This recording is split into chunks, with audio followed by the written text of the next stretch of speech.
રાધનપુર તાલુકાના સરદારપુરા ગામ ખાતે આવેલ જગદંબા રેસિડેન્સીમાં વરસાદ બંધ થયા બાદ પાણીનો નિકાલ ન થતાં લોકો ભોગવી રહ્યા છે હાલાકી। પાટણ જિલ્લા રાધનપુર નજીક આવેલ સરદારપુરા ગામની અંદર જગદંબા રેસિડેન્સી ને આજુબાજુથી 4 થી 5 સોસાયટીઓની અંદર વરસાદી પાણી ભરાતી રહેતા સ્થાનિક લોકો ભોગવી રહ્યા છે હાલાકી।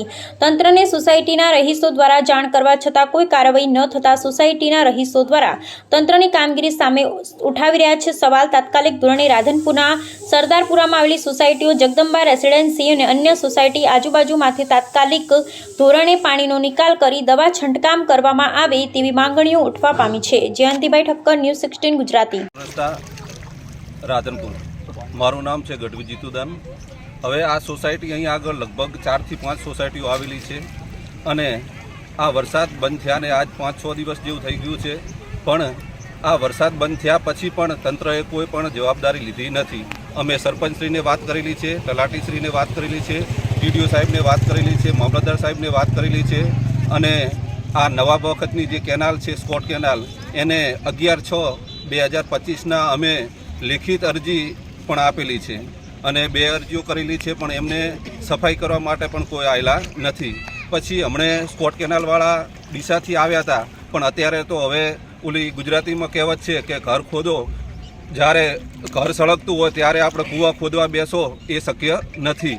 તંત્રને એ ખબર હોવી જોઈએ કે આપણે ચોમાસું આવે છે તો એ કેનાલ સાફ કરાવવી જોઈએ, ગટરો સાફ કરાવવી જોઈએ, તો એ કંઈ પણ કરાયું નથી અને હવે ચારે બાજુ પાણી ભરાઈ ગયું છે એટલે બધા જે તંત્રવાળા આવે છે, કોઈ રાજકારણવાળા આવે છે તો એ બધા આંટા મારી અને જતા રહે છે।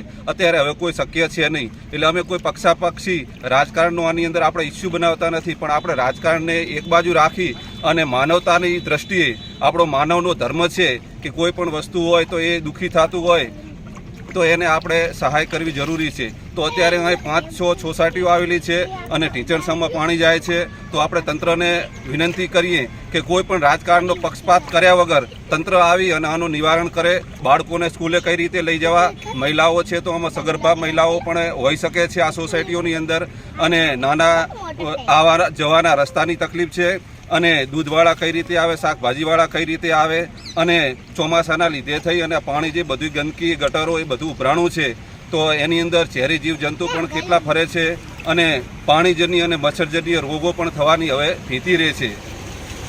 જગદંબા રેસિડેન્સીમાંથી બોલીએ છીએ અને અમારું પાણી એટલું ભરેલું છે કે ગટરો ઓવરફ્લો થાય છે। અમે 4 દિવસથી હેરાન થઈએ છીએ, બાળકો સ્કૂલે નથી જઈ શકતા, ગટરો ઓવરફ્લો થાય છે તો હવે ઘરોમાંથી પાણી ઉભરાય છે।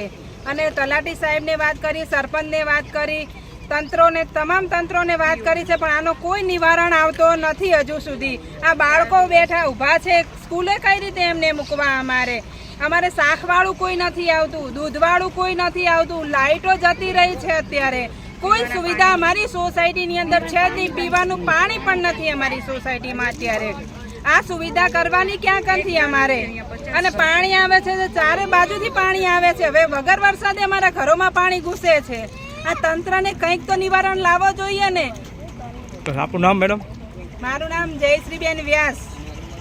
અમે જગદંબા રેસિડેન્સીમાંથી વાત કરી રહ્યા છીએ। અત્યારે હાલ અમારી સોસાયટીના રોડ એટલા ગટરના પાણીથી અને કેનાલના પાણીથી પેક થઈ ગયા છે કે અમારે આવવા જવા માટે કોઈ સુવિધા છે નહીં। છોકરાઓને સ્કૂલ મૂકવા માટે ના શાકભાજીવાળા ના દૂધવાળા કોઈ આવી શકતું નથી।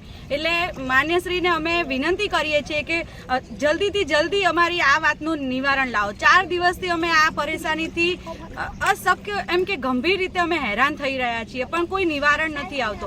અમારી આખી સોસાયટીના મહિલાઓ, સ્ત્રીઓ અને છોકરાઓ પણ અતિશય હેરાન થઈ રહ્યા છે। છોકરાઓને સ્કૂલે કઈ રીતે મૂકવા, અને આટલી ગંદકીની અંદર સાપ અને માછલીઓને એટલું ગંદુ થઈ ગયું છે કે કોઈ એની હદ નથી।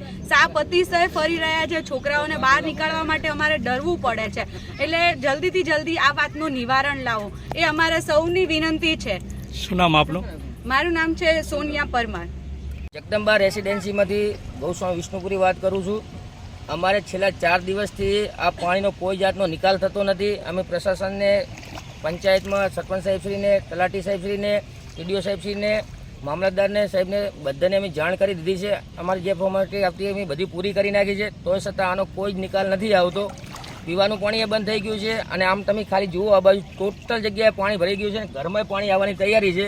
4 દિવસથી આ જ હાલત છે, કોઈ જાતનો નિવારણ આવ્યો નથી. એટલે સાહેબશ્રીને એટલું છે કે તાત્કાલિક આ પાણીનો નિવારણ લાવે, તેથી અમારે કોઈ જાતની તકલીફ ના પડે.